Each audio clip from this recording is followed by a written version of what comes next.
Welcome, welcome, welcome, welcome. Happy Valentine's Day. Welcome, welcome, welcome to Let's Talk Ed with Professor Chris, once again, the best college podcast, where we continue to explore the big questions about education, careers, and the future, but most importantly, the show that is empowering minds one episode at a time. I am still your host, Professor Chris. What is the topic for today? What is the topic for today? I'm actually going to revisit the topic that I probably started this podcast with, Let's Talk Ed with Professor Chris, which is college or no college, to go or not to go. Yes, you got it. So why the revisit? Well, just recently, I actually spoke to a mom whose daughter is getting ready to go to college. Well, let's backtrack. Who is ready to go to college, but asked me this question. What are your thoughts on my daughter's decision to sit out? I have no problem with sitting out, but for how long and why, right? You have to give me a good reason for me to say sure, but I will answer that question later. We're still talking about enrollment numbers. So now this topic or this question, college or no college, is not just a question for parents, but administrators are also asking the same question, right? What's going on with enrollment? Why are enrollment numbers down?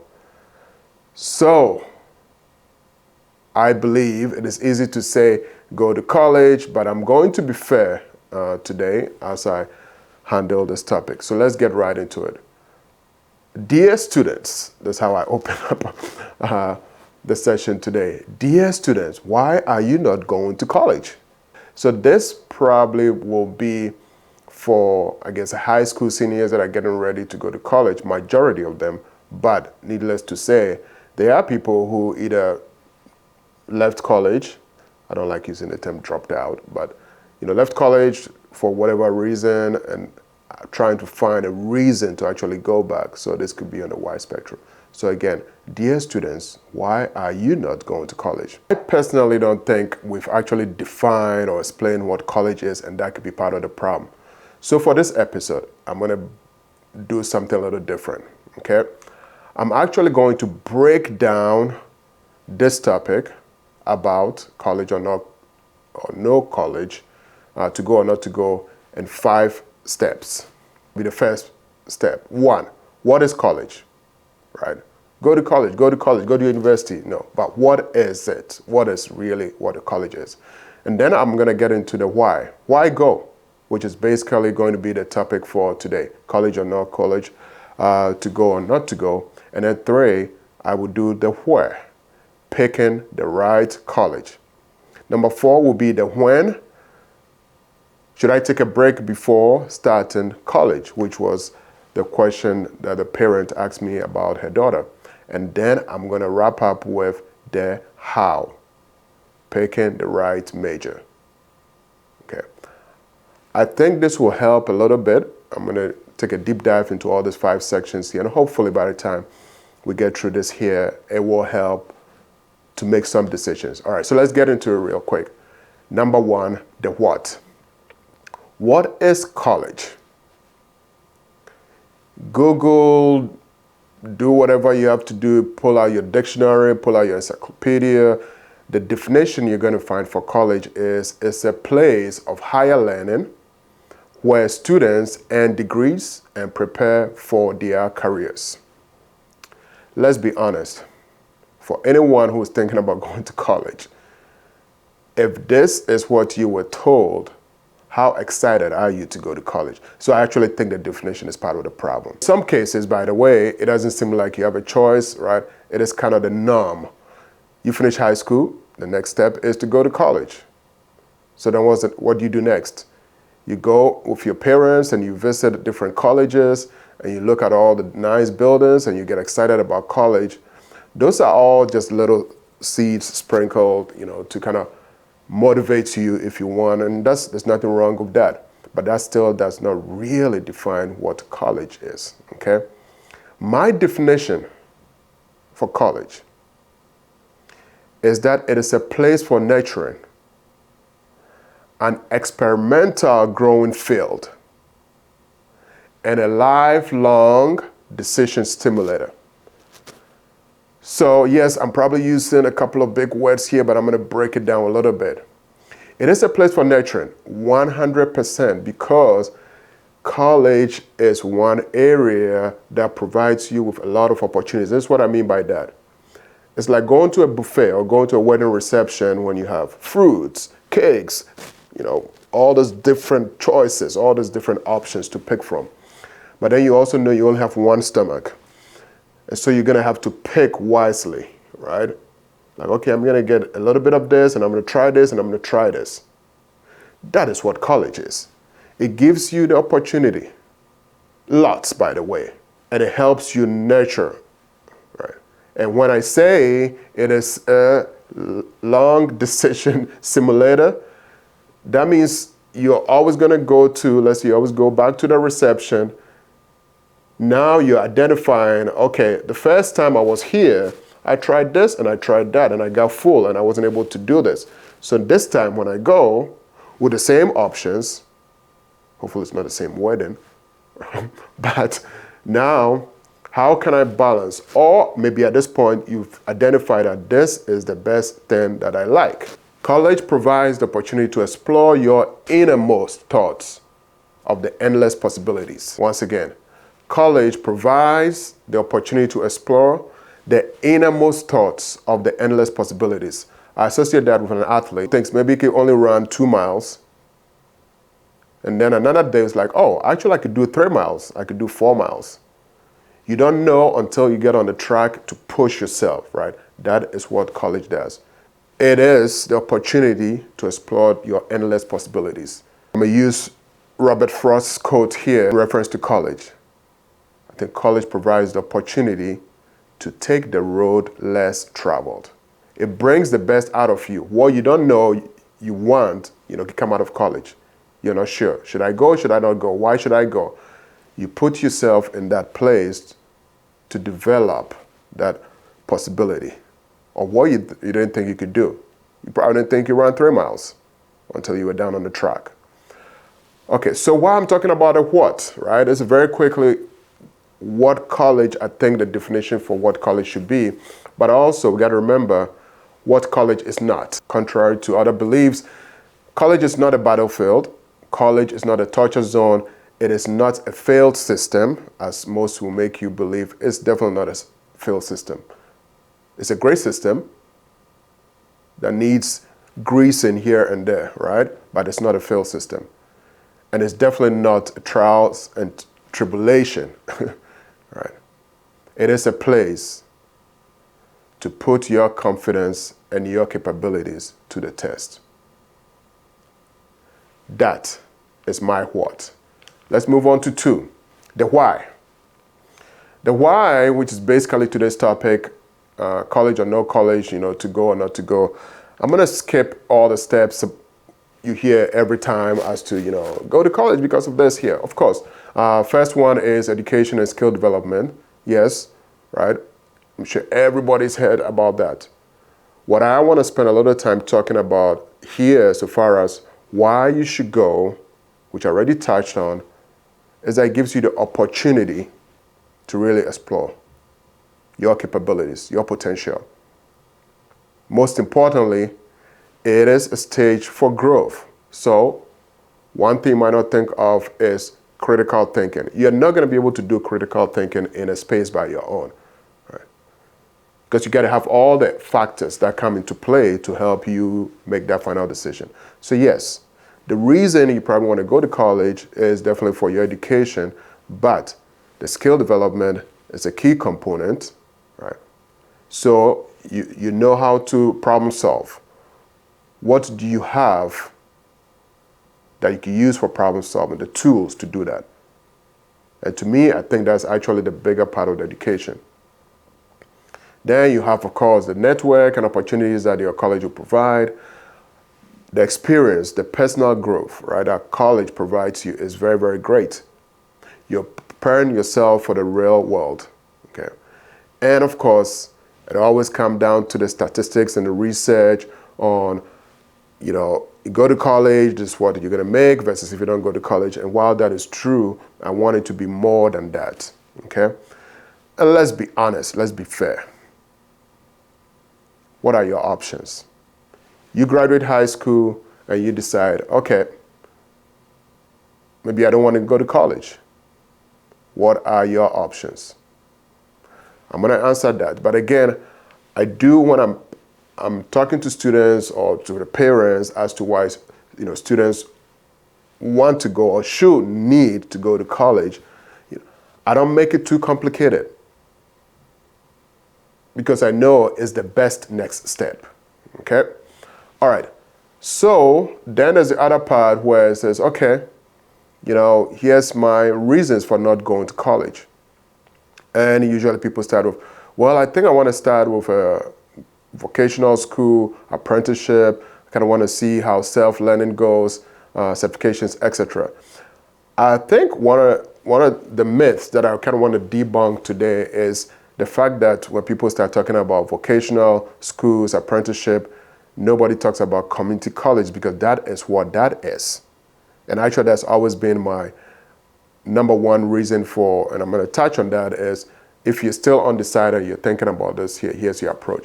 But people always say, well, I don't want to go to college. In my mind, of a place where you're putting your confidence and your capabilities to the test, that includes community colleges. And I've always talked about the different phases of our institution system. The universities, the college, what is the liberal arts, the private school, the community colleges. That's all under the umbrella of education, in my humble opinion, okay? So, getting back to reasons that you might probably not want to go to college, and then we have the cost and the return of investment. You say college is too expensive, okay? You saying college is too expensive for the reason you don't want to go, right? And I've always said, you got to be smart about how you make that decision. And then the other part is, oh, now I want to just start something on my own. I want to go into entrepreneurship. I don't want to go the college route. And I've said now, thanks to our current education system, actually most colleges, by the way, if not all colleges, have entrepreneurship programs that could tell you exactly how to go about it, and even better, how to turn what you're studying into entrepreneurship. So once again, that avenue is provided in the college. And last but not the least, I've also heard people say, well, I'm not ready for the pressure that college brings, or when you start college, the stresses and all that. And my answer to that again is start small. You think you're going to be stressed out when you go to college. Do you know what's going to happen when you don't go, and especially if you don't have another option? So, college definitely provides the best opportunity to get ahead in life. It does that. It makes you grow as a person, teaching you many life lessons, and in some cases it helps you identify what? That's actually my favorite. It helps you identify what you don't want to do in life. Okay? So it's not a complete waste. All right, let's get to number 3, the where. Picking the right college. You've heard me say this over and over again. Once again, please do not go to Harvard and major in basket weaving. We just talked about cost versus the return on investment. That is one area where you could go very, very wrong. In the sense that we pick colleges, pay so much, get a degree that we could have gotten somewhere else for less. Students these days want to be far away from their parents, so in making their college decisions, they want to go somewhere to pay out-of-state tuition, whereby we've actually invested and we could have paid less if we stayed within the same vicinity. Yes, if you want to be away from your parents, maybe look for an apartment 10 miles down the road, but please, don't just leave just because you really want to be far away. We got to be smart about that, okay? So, in my approach to picking the right college, going back to cost versus return on investment, I honestly don't care where you go to college to get your degree. Most institutions these days have really, really good programs. I'm not going to go to Harvard and major in basket weaving when I could go right down the street from myself to a very small institution that does that, maybe even at a better rate, okay? So that's what I would do. Now, at the end of the day, and using my own experience as an engineer, where I have seen the best of the best coming from all different institutions, universities, you name them, the best of the best. At the end of the day, when it came down to the drawing table, is how best you can apply the skills that you use. By the way, most of these institutions, when it comes to engineering, we're all using the same textbooks. We're all supposed to apply the same concepts. So once again, be very smart, okay? Be very smart. So pick smart and wisely, and you go make that difference in that small school that has that decent or good program. All right, number 4, the when. So the when is, should I take a little break before starting, which is actually how I started the podcast when a parent asked me about her daughter. So the when, usually students think, oh, you talk to Professor Chris, he's going to say, no, go to college now, like now. No. I say it depends. Give me a very, very good, compelling reason why you want to take some time off. And I will support you 100%. But it's got to be a very good reason. So, 1, look at the current job market. You think you're going to find something that is going to earn you money right after high school, or maybe again, this is you being out of school, still trying to figure if you need to go back. You got to do your own research and see what the potential is going to be without a college degree. What's the cost of living and your personal finances? You have reliable transportation. My advice, however, is whatever that decision is, again, unless your reasons are compelling enough not to go, I really don't see why you want to take the break. And if by all means, one of the best reasons that I'll probably side with is I'm not sure if college is right for me. I'm not sure what to study. These are all very good reasons, by the way. What is college all about? Then I say, what we need to do is to test the water.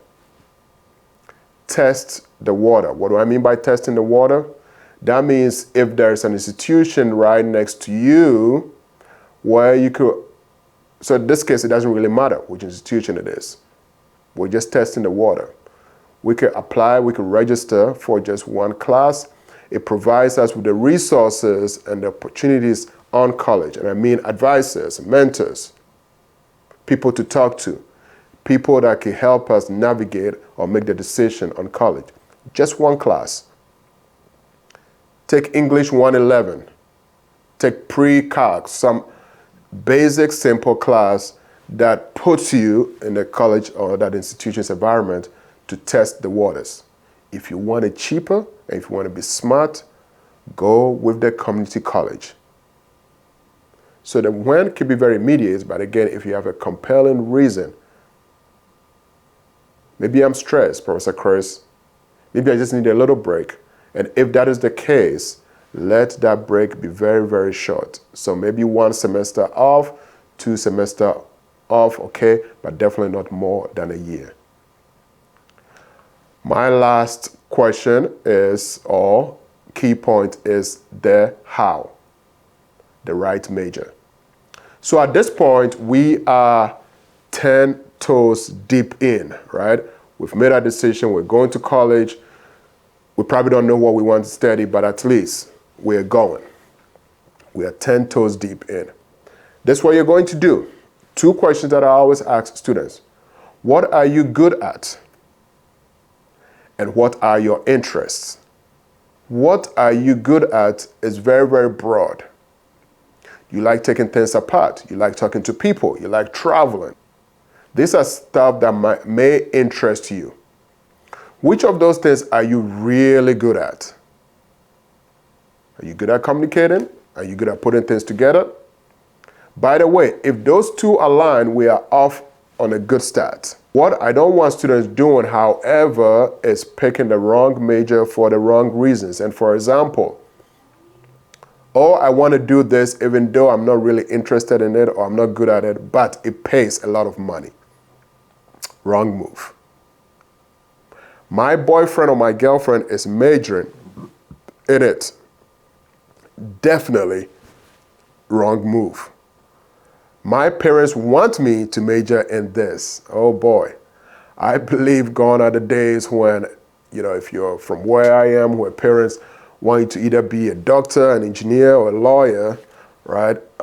Those days are long gone. Please, please, please find the right fit for you.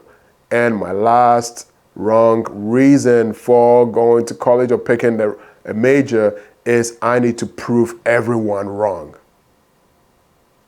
Everyone is not going to be there with you at night studying. So forget everyone and think about what is good for you. Prove yourself right than trying to prove people wrong.